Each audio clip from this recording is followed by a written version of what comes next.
अस्सलाम वालेकुम जी। Transparency international ने करप्शन परसेप्शन इंडेक्स जारी किया है, यानी कि लोगों के अंदर क्या है।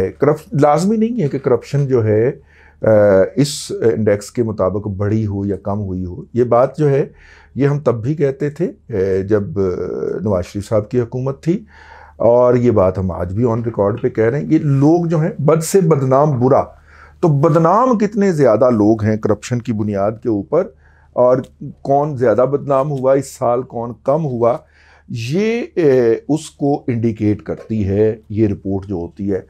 तो ये रिपोर्ट इस साल, गुज़िश्ता साल की यानी कि 2021 की जारी हुई है, और इसके अंदर इस रिपोर्ट के अंदर बहुत सारी बातें जो हैं वो 2021 की दर्ज की गई हैं। तो क्यों ये परसेप्शन बना जनाब इमरान खान साहब की हुकूमत के बारे में या उसको लाने वालों के बारे में। मैं बहुत सारे दास्ताने और किस्से जो हैं 2021 में अपने प्रोग्राम में आपको सुना चुका हूं कि किस तरह बोलियां लगती हैं यहाँ पे। और पीटीए की एक चेयरमैन पीटीए की जब बोली लगी तो मैं भी मौके पे मौजूद था। कम से कम एक बोली कुनिंदा के साथ था मैं, और उसकी माइक खोल के जब फ़ोन के ऊपर बात हो रही थी तो वो 20 करोड़ रुपया देने को तैयार थे। तो किसी पार्टी ने 24 करोड़ लगा के तो वो कर लिया, वो बोली जीत ली, और मतलब कि जो मौजूदा है वो इतने पैसों में आए हैं। तो ज़ाहिर है कि बहुत ज़्यादा अरबों रुपया इन्वॉल्व होता है, खरबों रुपया। पाकिस्तान पीटीए जो है, अगर हम वो कंट्रोल करता है ना, रेगुलेट करता है, ये जो सेलुलर कंपनियां हैं, तो बहुत सारा पैसा जो आप दे दे आपके कार्ड से कटता है वो शायद सरकारी ख़जाने तक नहीं पहुंच पाता। तो इस दो नंबरियों और बद अमलियों को कवर रखने के लिए जो है वो चेयरमैन पीटीए या पीटीए के ऊपर अपना बंदा होना चाहिए। तो फिर कंपनियां जो हैं उसको फाइनेंस कर देती हैं। 24-25 करोड़ रुपए लगा के अगर उन्होंने 40-50 अरब रुपया आपकी जेबों से निकाला और अपनी जेब में रख लिया और सरकार के खजाने में जमा न कराया, तो यार कोई महंगा सौदा तो नहीं है ना। तो वो बंदा जिसको लाया जाता है वो फिर उन कंपनियों के मफादात का तहफ़्फ़ुज़ करता है। लेकिन ये परसेप्शन क्यों बना एक ऐसे शख्स की हुकूमत के बारे में जो कि करप्शन को ख़त्म करने के लिए हुकूमत में आया था। तो हमें इस साल का जायज़ा लेना होगा। इस साल पाकिस्तान ने करप्शन के बहुत सारे केसेस जो थे वो आलमी मार्केट्स में हारे। दो केसेस तो हम आपको बता सकते हैं।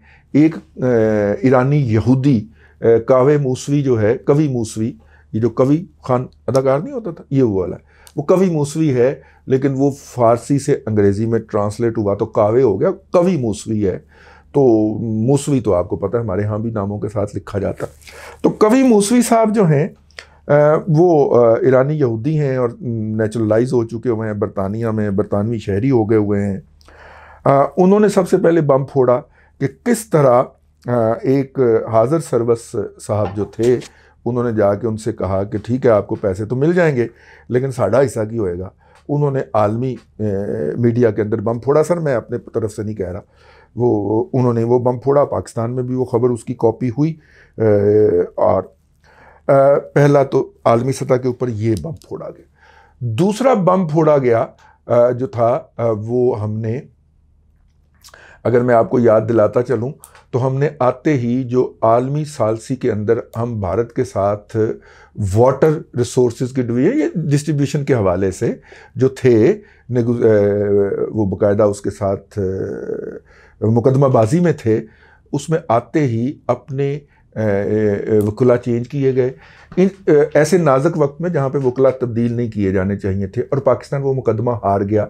लेकिन चूंकि किसी को भारी फीस देना मकसूद थी इमरान खान साहब की जानिब से, इमरान खान की हुकूमत की जानिब से, तो फौरी तौर पे नवाज शरीफ हुकूमत में लगाए गए लोग जो थे वो उनको तब्दील करके लाया गया। अब उसका क्रेडिट जो था वो एक बहुत बड़ी शख्सियत ने, जो इस पूरे तब्दीली के जो दावेदार थे, और एक्सटेंशन भी उन्होंने फिर ली खुद फाइल बगल में दबा के जाके, उन्होंने जर्नलिस्टों के साथ एक इंटरेक्शन में बताया कि वो मैंने अपॉइंट करवाया था, ये तो मुल्क बेचने लगे थे, तो दरिया बेचने लगे थे, तो वो दरिया हार गए जी। फिर हमने बेच के तो चले, फिर भी उसके एवज कुछ रकम ली जाती, तो सर वो मुफ्त में चले गए। सारे राइट्स जो थे वो पाकिस्तान बहुत सारे डैम्स जो इंडिया बना रहा था उनके ऊपर लूज़ कर गया। सर वो आपने जो फ़ख्र का क्रेडिट क्लेम किया था सख्त हो गया। वो सारे मेरे लाडले हैं, वो मेरे साथ लाड करते हैं, कोई बात नहीं है, मैं इस तरह की सख्त बात कर जाता हूँ, ठीक है। लेकिन ये आलमी सतह के ऊपर दूसरा केस हमने इस हुकूमत के आने के बाद हारा। उसके एक तो ये हो गया जी, अल्लाह आपका भला करे, अपना अल्लाह भला करे, ये कवि मूसवी वाला, दूसरा वो वाला परसेप्शन इंडेक्स वाला। तीसरा हमने एक और केस हारा जी, जिसके अंदर हमारी पीआईए भी उड़ने लगी थी, और पीआईए का जो होटल है रूजवेल्ट वो भी उड़ने लगा था, और वो था जो हमने टीडीएन कॉपर कंपनी से हारा आलमी सालसी के अंदर। और अब उनका क्लेम हमारे खिलाफ जो था वो तकरीबन बना हुआ है $6.2 बिलियन का, जो अब सुना है कि वो बढ़ते बढ़ते $10 अरब तक ले गए हैं। और अब हम प्रोजेक्ट उनको वापस ही करने लगे हैं, साथ में हाथ भी जोड़ने लगे हैं, और साथ में कान को हाथ भी लगाने लगे हैं, और अब हम उन्हीं को ही वो केस वापस कर देंगे, और आपको बताया जाएगा कि देखें कितनी बड़ी अचीवमेंट हमने की है। मेरे पास खबर ये है कि जिन्होंने उनको वापस करना है केस, उन्होंने उनका हिस्सा पहले ही पहुंचा दिया है। ठीक हो गया, मेरे पास ये खबर है, लेकिन जब मेरे पास सबूत आएगा तो मैं पूरी उसकी डिटेल आपको बताऊंगा। नेगोशिएशन इस वक्त आउट ऑफ कोर्ट सेटलमेंट के लिए जारी है, और कोई भी शहजाद अकबर नेगोशिएशन कर रहा होगा उनके साथ, कोई पता नहीं कारी गया हुए, हमारे पास बाद में खबर पहुंचे। लेकिन इस एक साल में क्या हुआ कि हम करप्शन इंडेक्स के जो 123वें नंबर से गिर के सीधा 140 पे आए, 17 पॉइंट्स की तनज़ली हुई हमारी। और ये नॉर्मली ये जो है ट्रांसपेरेंसी इंटरनेशनल, ये जितने का ममालक का वो करता है, ये सर्वे जारी करता है, उसमें अब हमसे नीचे बस 2-4 मुल्क ही रह गए। ओ ठीक है, मतलब जिस तरह हर लेवल के ऊपर पाकिस्तान के पासपोर्ट की कदर, और इनमें हम नीचे से टॉप 3 के अंदर, नीचे से टॉप 4 के अंदर शुमार हो रहे होते हैं, तो इसमें भी हम नीचे से ही को 5वें-6ठे नंबर पे शुमार हो रहे हैं। तो लेकिन इस एक साल में हुआ गया जी, इस एक साल के अंदर जी मैं आपको मोटी मोटी चीज़ें बता देता हूँ। ब्रॉडशीट का केस सामने आया जी, और जो नंगा नाच नाचा गया, हर चौथा बंदा जो कि इस मुल्क के अंदर तब्दीली का दावेदार है कि तब्दीली तो हमने लाई थी, ठीक है, वो कवि मूसवी के साथ मुज़ाकरात करने पहुंचा और मेरा हिस्सा इतना दे दे, और जीता जी फिर शहजाद अकबर, और शहजाद अकबर साहब ने अपना हिस्सा लिया। और फिर रकम जिस तरह ट्रांसफ़र हुई कि यहाँ से जो पैसे जो थे वो एम्बेसी के नाम के ऊपर ऐसे अकाउंट में भेजे गए जिसको डिप्लोमेटिक तहफ़्फ़ुज़ हासिल नहीं था, और वो उन्होंने हाई कोर्ट के ज़रिए, लंदन हाई कोर्ट के ज़रिए ज़ब्त करवा के, और कावे मूसवी ले गया वो पैसे। वो कितनी बड़ी चाल थी। फिर उसके बाद 2-3 और पेमेंट्स भी बंद लिफाफों के अंदर काबीना के इजलास में पेश करके, और वो पेमेंट्स जो थी वो कावे मूसवी को भिजवाई गई। तो इस साल की कारकर्दगी पहला पॉइंट जगमगाता हुआ वो तो ये है। और इस सारी लेन देन के अंदर वो फिर जो लिंचपिन था, जो मरकज़ी नुक्ता था, वो था शहजाद अकबर।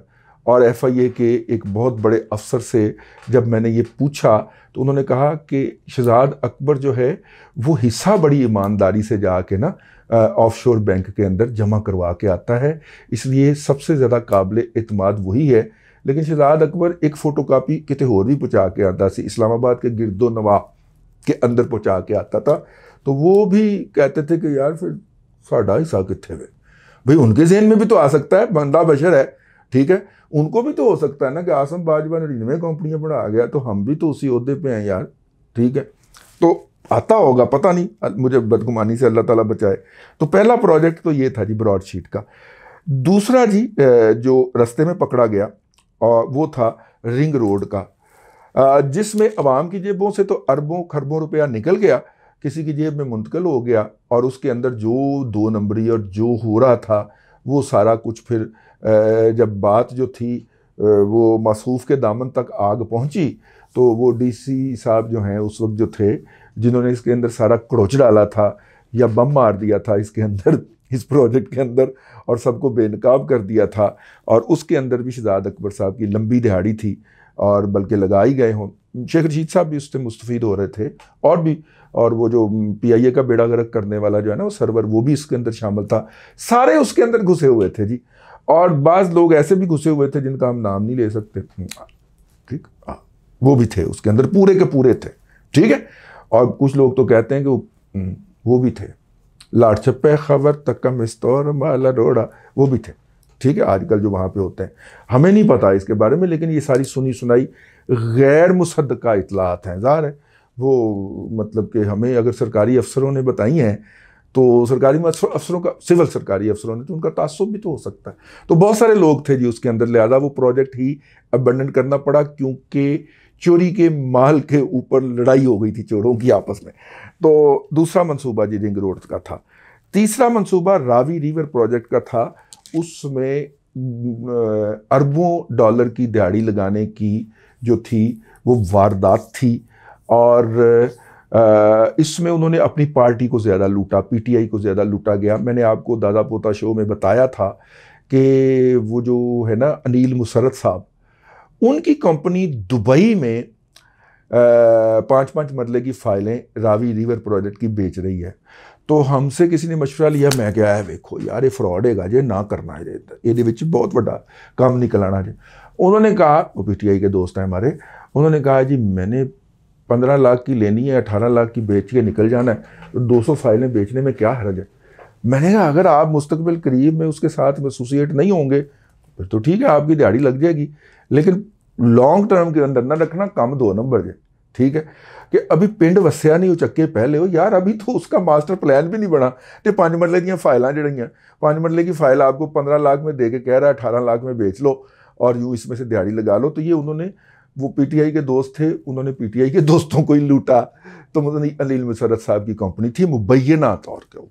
ठीक है, वो बहरहाल वो फाइलें बिकी, इस बात से तो कोई इनकार नहीं कर सकता। वो उस प्रोजेक्ट को आज हाई कोर्ट ने तुन के रख दिया है। अब ज़ाहिर है इसके खिलाफ एक इंट्रा कोर्ट अपील आएगी, फिर ये सुप्रीम कोर्ट जाएगा। अगर ये हुआ भी प्रोजेक्ट तो अगले कम से कम 5 से 7 साल तो इसको लग जाएंगे, क्योंकि 2018 के जो मुकदमात हैं वो लाहौर हाई कोर्ट अभी तक नहीं सुन रहा, बारी नहीं आई उनकी सर। ठीक है, 2018 के इब्तदा के फौजदारी मुकदमात की बारी अब शुरू हुई है और हम 2022 की जनवरी में बैठे हुए हैं। तो इससे आप अंदाज़ा करेंगे वो कितना लेट चल रहा है। तो अगर हम समझें कि फॉर ऑल प्रैक्टिकल पर्पस के खिलाफ अपील जाती है लाहौर हाई कोर्ट में, तो 4 साल बाद वो टेकअप होगी, फिर 5 साल उसे सुप्रीम कोर्ट लेगा, क्योंकि वहाँ पे तो लोग बहुत ही काम करते हैं। ठीक है, और वहाँ पे तो जो मर्डर रेफरेंस हैं वो 2000 मेरा ख्याल 12 के चल रहे हैं या 14 के चल रहे हैं, तो वहाँ से तो फिर लंबी पड़ेगी ना तारीख। तो इसलिए रावी रिवर प्रोजेक्ट तो गए अगले 10-12 साल के लिए, वो तो गया। ठीक है, अब आ जाइए आगे, अल्लाह आपका भला करे। और हाई कोर्ट ने जो फैसला दिया है वो ये है कि इस कंपनी पे जो पैसे लगे हैं वो पंजाब हुकूमत के ख़जाने को वापस किए जाए, ये आज का फैसला है। तो अब आ जाइए इसके ऊपर कि और कौन कौन से प्रोजेक्ट जो हैं इस 1 साल में हुए। ये कमर्शियल एक हब बनना था वाल्टन के ऊपर, जिसका इफ्तिताह जनाब इमरान खान ने बहुत पंप एंड शो के साथ किया था। मुंह के ऊपर तो वो बंधा हुआ है ना, तो जो मर्जी मुंह में आके बोल दें, वो भी एक बहुत बड़ा स्कैंडल था। उस ज़मीन के ऊपर हमारे अदारों की जो डीएचए बनाते हैं बड़ी पुरानी नज़र थी, और फिर एयरफोर्स और बाकियों की आपस में कोई खटपट भी, लड़ाई भी चल रही थी। कुछ ने तो कुछ हिस्से पे कब्जा भी कर लिया हुआ है, घर भी बना लिए हुए हैं। तो अब उन्होंने कहा कि पूरा ही गड़ामचू करिए ना, तो वो भी खैर मेरा ख्याल अदालत पे चढ़ गया हुआ है मामला, लेकिन उसकी जो प्रोसीडिंग है उसकी इशात रोक दी गई हुई है। तो ये तीसरा बड़ा स्कैंडल था जी, जो गुज़िश्ता 1 हफ्ते में 1 साल के अंदर सामने आया। मेरे दिमाग के अंदर अभी तक यही चीज़ है। अभी कराची के 1-2 स्कैंडल हैं, मैं उनकी डिटेल लेके तो फिर आपको अर्ज़ कर सकूँगा, लेकिन वहाँ पे भी आए जिसके अंदर खरबों रुपया इन्वॉल्व था। परसेप्शन कैसे बनता है, मैंने बात यहाँ से शुरू की थी, और ये परसेप्शन इंडेक्स है। परसेप्शन किसने बनाना है? वो जो शख्स रिंग रोड के ऊपर 5 मरले की फाइल खरीद के लुटा है और उसका कोई मुस्तकबिल नहीं है अब। ठीक है, मैं डीएचए सिटी की बात नहीं कर रहा, ना लाहौर की ना इस्लामाबाद की, मैं डीएचए सिटी लाहौर की या DHA city DHA valley Islamabad की बात नहीं कर रहा। जो लोग वहाँ पे लुटे हैं 20-20 साल से वो लटक रहे हैं बेचारे, उनका कुछ नहीं होता। लेकिन कमर्शियल वे लाहौर के अंदर 72 एकड़ का अप्रूव हो जाता है। ये बात ज़रा अहले ईमान के लिए तशवीशनाक होनी चाहिए। तो वो जो हो गया ना जी वो वाला, अल्लाह आपका भला करे। ये 3 बड़े प्रोजेक्ट ही काफ़ी हैं इस पर। अच्छा, मैं कह रहा था कि वो 5 मरले की फाइल जिस बंदे ने खरीदी है और वो लुटा है, तो उस लुटने के बाद उसने मोहल्ले के अंदर खड़े होके 20 लोगों को बताया है कि मैं लुट गया हूं। ठीक है, तो उन 20 लोगों के ज़हन में भी आ गया कि ए करप्ट है ने, ए बदउनवान है ने, और यूं मुआशरे के अंदर अमूमी तौर पे इनके बारे में जो परसेप्शन है, जो तासुर है, वो पैदा हो गया कि करप्ट ने, करप्टां दी औलाद ने करप्शन करन आए ने ते करप्शन करन डे ने। ठीक है, आप समझ गए। तो इसलिए अभी आपको नहीं पता जब FIA की वो फाइलें खुलेंगी जिसके अंदर रोजाना 12 अरब रुपए की जो मनी लॉन्ड्रिंग और करप्शन हो रही है वो सामने आएगी, और वो करप्शन किस शख्स के अकाउंट में जा रही है वो आएगा, तो फिर आपको पता चलेगा कि जनाब इमरान खान साहब ने पाकिस्तान से भागकर दुबई में रुकने के लिए अपना एक महल या विला क्यों तैयार करवाया है। फिर आपको समझ आएगा कि सर गोल्डस्मिथ साहब अपनी तमाम तर गुडविल के बावजूद भी वहाँ पे उस बड़ी बड़ी मनी लॉन्ड्रिंग को नहीं बचा सकेंगे या उसका दिफा नहीं कर पाएंगे अपने तमाम इन्फ्लुएंस के बावजूद जो कि बरतानवी मईशत में आई है और पैसे आ रहे हैं। इसलिए MI6 ने भी उसके ऊपर हाथ इसलिए नहीं डाला कि आ ही रहे हैं ना, जा तो नहीं रहे। ठीक है, तो ये जो सारे परसेप्शन मिल के एक जो परसेप्शन बनाते हैं, ये जो सारे अमल जो है ये जो बनाते हैं, ये है वो जिसके बुनियाद के ऊपर ये लोगों से पूछते हैं ट्रांसपेरेंसी वाले कि भाई जना आपका क्या ख्याल है, तो वो जो मुतासरीन होते हैं ना वो कहने ने बड़ा ही करप्ट है, और उसके बाद वो एक पॉइंट उसमें ऐड कर लेते हैं।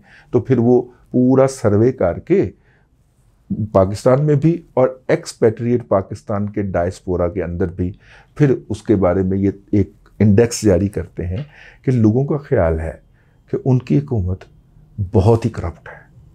वो इंडेक्स जारी हो गया जी, और जो है वो हमारा वो फ़िक्रा कि जो हमने बाज़ फ़िक्रे कह रखे हैं जो ज़रबल मिसाल हो गए कि किसी शख्स के गुमराह होने के लिए इतना ही काफ़ी होता है कि वो अपने बोले गए झूठ के ऊपर ईमान ले आए। और ये करप्ट नहीं है, ये इनका बोला गया झूठ था, और इनकी तबाही का आगाज़ कब हुआ, जब इन्होंने इसे हकीकत समझ के सच मानना शुरू कर दी। आज के लिए इतना ही। अल्लाह आपको आसानियाँ अता करे और आसानियाँ खल्क़े खुदा में तकसीम करने की तौफीक अता करे।